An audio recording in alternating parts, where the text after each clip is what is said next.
Hey, what's up, y'all? Welcome back.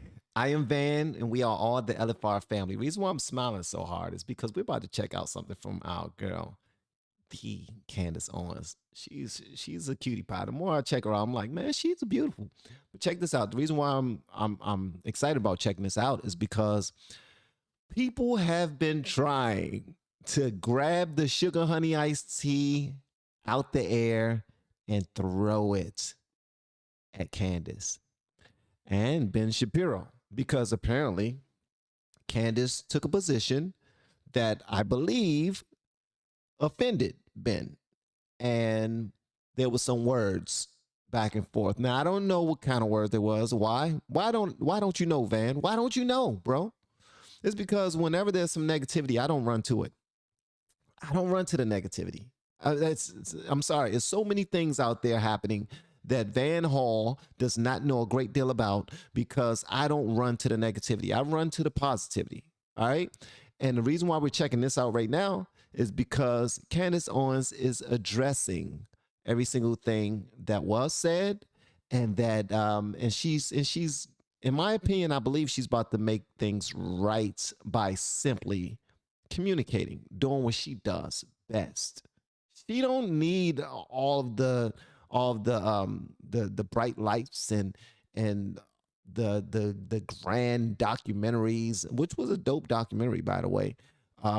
But she just need to be stern and be honest and authentic and communicate, and you will hear her heart through that. And I'm appreciative of it already. So I want to hear what she has to say about this. And I'm certain that whatever she's about to say, Ben Shapiro will be cool with it or not. But either way, I don't think that she's going to be talking, trying to appease anyone. And that's the part that I really appreciate about her. So let's go and check this out. Y'all let me know whatever y'all want me to know. Let's go.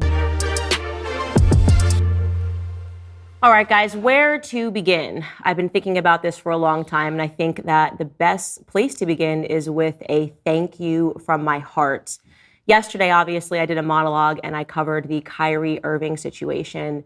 And I need to go check out that monologue. God dang it. there was a little trepidation in giving my opinion about the situation because there's a lot of tension in the air right now between the Jewish community and the Black community, obviously. And I felt that by defending Kyrie Irving, which I felt was the right thing to do, some people would say, oh, there she goes again. There she goes again, defending Black people and saying nothing about the Jewish community, saying nothing about people that are now sharing anti-Semitic remarks. And I was overwhelmed and thankful for the response to that monologue. I mean, I looked through the comments and there was this outpouring of love and understanding. And I think that outloving of love and understanding came perhaps because I did something yesterday that I rarely do. I shared my heart, you know? I'm never a person that says to you guys, as a Black person, this, or as a Black woman, this. But I did feel yesterday that I needed to come to you as a Black person in this society. And I was hopeful that you would understand why I was touched by Kyrie Irving's remarks when he asked the press, where were you when I was growing up? I shared with you how it's a weird thing to be a Black person in society and not really know where you come from. I felt his pain, and I think that you guys heard my pain and you responded to it accordingly. Man, I need to go check out the monologue.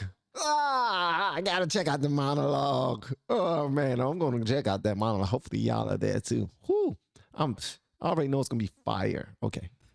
Now, obviously, there's another subject that is getting snowballed into the Kyrie Irving situation. In fact, I think this subject is part of the reason that the media has been so harsh, despite, in my opinion, Kyrie Irving really committing no crimes that are worthy of that harshness, worthy of that treatment, worthy of the words, by the way, that the Brooklyn Nets shared regarding him. He's unfit to be associated with. That is so dark and so twisted and so hurtful.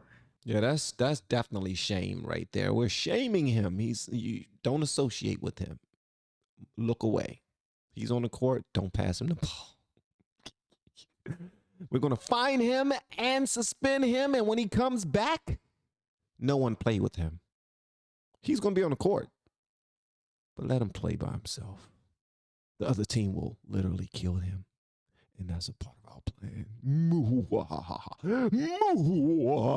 When all he did was share a link and then immediately offer apologies for what he deemed to be falsehoods within the documentary. But the subject that a lot of us have been avoiding is regarding Kanye West. And when I say a lot of us, I mean especially me. Ye is my friend. I have been very, very clear about that. Ye is still my friend, and I don't really like to talk about things and people that are personal to me. I do, I guess, politics and culture. A lot of times I sit back and I wonder why I have the platform that I have. She's dope. It's a weird thing to sort of look through the lens of your life and to say, why am I here? Like, what am I doing? All I've done, as far as I'm concerned, is I've stood up and I've said the truth a lot of times. And I think because we now live in these times of tremendous deceit, that seems to a lot of people like a heroic act. A lot of people depend on me and count on me to continue to tell the truth and to not, quote unquote, sell out. You better not damn sell out. Because if you sell out, I'm holding your feet to the fire. You hear me, Candace?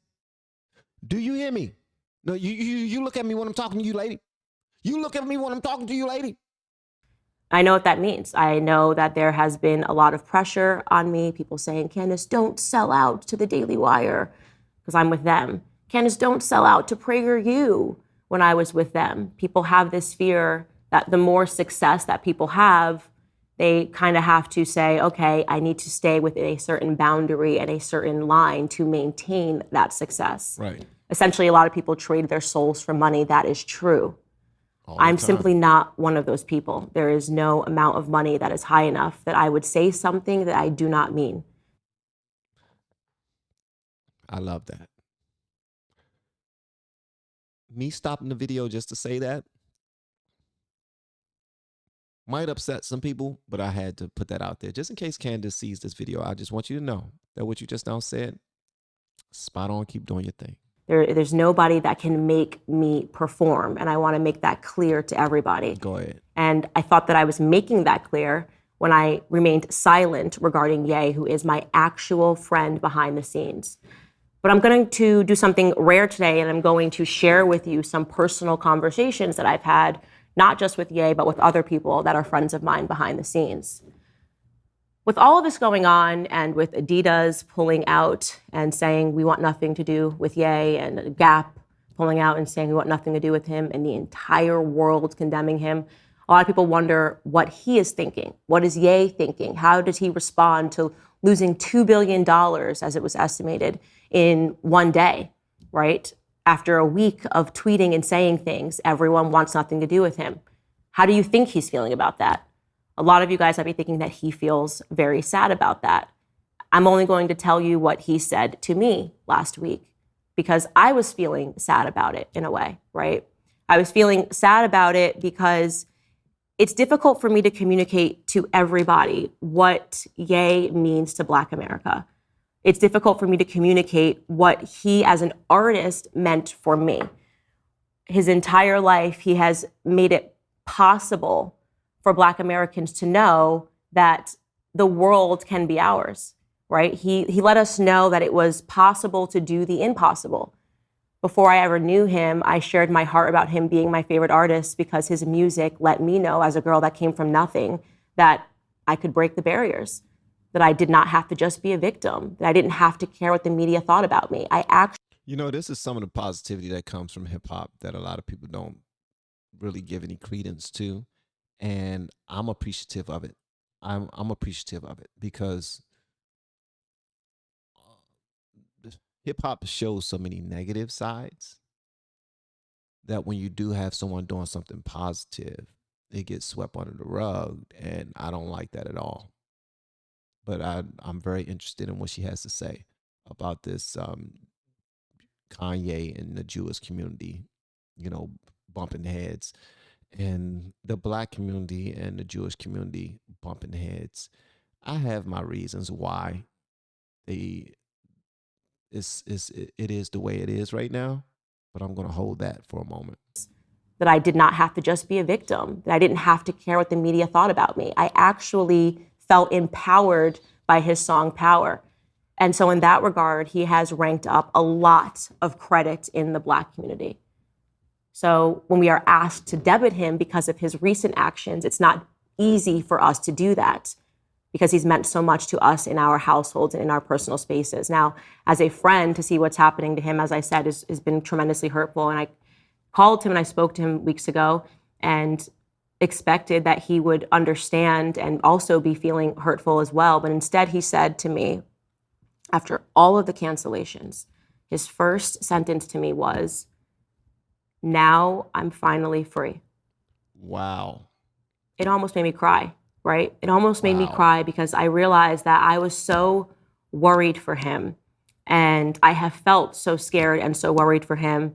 And yet, for Ye, in this really bizarre way, he intentionally blew himself up because he has felt so pressured within the Hollywood world to be somebody that he's not. He has shared since then that what started all of this was text messages from one Jewish person, Harley Pasternak. It's important to say one Jewish person, not the Jewish community, not all Jewish individuals. And it's unfortunate that you even have to say one, because people are not stupid. People are highly intelligent, but we like to use certain little hack takes to, I guess, to run up our own ridiculous agendas, to start some sugar honey iced tea. And it's BS. It's far too much turmoil already going on in this country for us to want to start up more stuff. But we'll take every bit we can get, because I'm sure that someone's listening to this video of Candace in support of her friend Kanye, the biggest anti-Semite ever created, according to some people. And they're waiting for her to say something so that they can use it on their own platforms. Not the entire Jewish world, right? A text message from a guy basically saying that he would put Ye back in the hospital again if he wanted to, and that he would never see his kids again. So he was feeling hurt, and he hurt people. He hurt a lot of people, and he owned that. Ye himself said on Piers Morgan that his remarks were anti-Semitic and they were racist. And then he apologized for those remarks and said that hurt people hurt people. And so I was a bit confused why, despite him having said that and despite him taking ownership over his own words, people were still coming to me and asking me to say something bad about him in public. I just didn't want to take that bait because this is actually my friend, right? But I realized that a lot of people come to me because they see me as a leader. And I guess in that regard, they hold me in a higher view than I hold myself. Again, I'm just somebody who is saying the truth and calling things as I see it. And what I've realized is that while I have been a very strong and vocal friend of Ye, and I'm going to continue to be that, I haven't yet been a vocal friend to some people that have been tremendous friends to me. Just one example is Dennis Prager. You guys know I worked for Prager University for 2 years, and I want to tell you about that relationship. At Prager University, if we ever had anything that we need to discuss, if I ever went to Marissa Straight, who is Jewish, and she is the CEO, and I said, I think I should make more money for this. They just would say, here, we never want this relationship to be about money. Here, we just want you to take whatever you want. Wow. We never want to have to go back to the contract. I mean, I've said this publicly before, and I will say it again. The most productive working relationship that I've ever had in my entire conservative career was with Prager University. Wow. Dennis Prager is a wonderful human being. Marissa Straight is a wonderful human being. They are wonderful people who happen to be Jewish, right? And Dennis Prager, when I called him and he wanted to discuss the situation with Ye, I didn't even let him get a word in. I just yelled at him. I was very harsh. I'll tell you what I said to him. I said, I'm not playing this game with the Jewish community again. Because people were starting to say, well, if Candace doesn't condemn Ye, then she too is anti-Semitic. It means that she's also anti-Semitic by association. I said, I'm not playing this game with you guys again, is what I said to him. I love that. I love that strength. You bet you. Fist bump. Come on, give me one. Come on, give me one. You got that? Yeah, I know you hit that. I know you gave me the fist bump. You ain't got a comment, Candace. I know you did. I said, you've wrongly smeared me and libeled me as anti-Semitic in the past. You were there for that, Dennis. You were one of the lone voices that stood up for me when BuzzFeed intentionally pulled out a clip of me to make it sound like I was defending Adolf Hitler. And I said, despite that, I was gracious and I was understanding. And I made amends with people to help them understand what that conversation was actually about. I said, but the second time you guys are going to come at me with smears of anti-Semitism, no, I'm not doing it. I'm not playing the game with you guys. And do you want to know what Dennis did? Dennis did not push back at all. He said he understood, and he published an article in my defense. Wow. So essentially what Dennis did was he heard how I felt hurt by the Jewish community and how I was feeling hurt again by the Jewish community. And rather than argue with me on it, or rather than say, well, Candace, no, it could kind of be seen as he heard my hurt and he published an article in my defense. Wow. It was incredible. Shout out to Dennis Prager. Yeah. Shout out to Dennis Prager. Wow. Okay. That's huge. It was an incredible act of friendship. I want to be remembered not just as a formidable enemy to the left. I am that, of course. I do not just want to be remembered as a formidable enemy to any institution that seeks to harm my children. I am that, of course. I also, and I think this is the most important thing that I want to be remembered as, is a formidable friend, because I am that. I am a good friend to Ye and an understanding friend to Ye.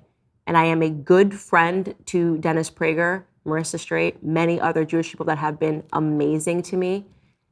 But I haven't been vocal in that friendship. And so I want to do that today. I want to say to those individuals who have been out there defending me while I have been silent, thank you from the bottom of my heart. It has meant the world to me. I don't want to make a habit, by the way, of defending myself against baseless smears. It's a bad game. But I think right now there is a rare occasion where there are very high tensions between the Black community and the Jewish community. And so I think it's important for me to state the obvious. I, of course, am not anti-Semitic whatsoever. I've never had an anti-Semitic bone in my body. I actually, before I married my husband, almost married a Jewish man. It's not even a thing. I feel stupid even saying that. But I do think it's important to do that because I've made it abundantly clear publicly that I'm standing by Ye as he weathers this tremendous storm. But I also recognize that I need to make it abundantly clear that I'm standing by Dennis Prager as well, and all of my other Jewish friends and supporters who are speaking out for me and who have endured what may have felt like a very heavy silence from me. And so I want to, again, say thank you to all of you for understanding and knowing that the hurt that is coming from the Black community, which I can speak on, is this feeling that we have all been emotional slaves, this spiritual slavery that Kyrie Irving talked about, feeling like you have to choose between who you actually are and a paycheck, you know? And sometimes we push back on that in the wrong way, right? And I think Ye has been clear that he did that in the wrong way. Sometimes we push back on that in a certain way that is determined to be wrong, like Kyrie. And I hope that in coming to you guys with my heart in this monologue, that I am pushing back on this in the right way. And that's all I will say about that. And myself and the Jewish community, everybody in the LFR family that's Jewish, we accept your apology. All right. Candace is dope. I don't care what anybody says. Candace is dope. What y'all thought about that? Huh? Y'all let me know whatever y'all want me to know in the comments below. And if you have yet to hit that subscribe button, please make sure you do so on your way out the door. Once again, guys, I am Van, and now we are all the LFR family. And I look forward to seeing you on the next video, hopefully inside of the Patreon as well. Y'all have been amazing per usual. Love y'all.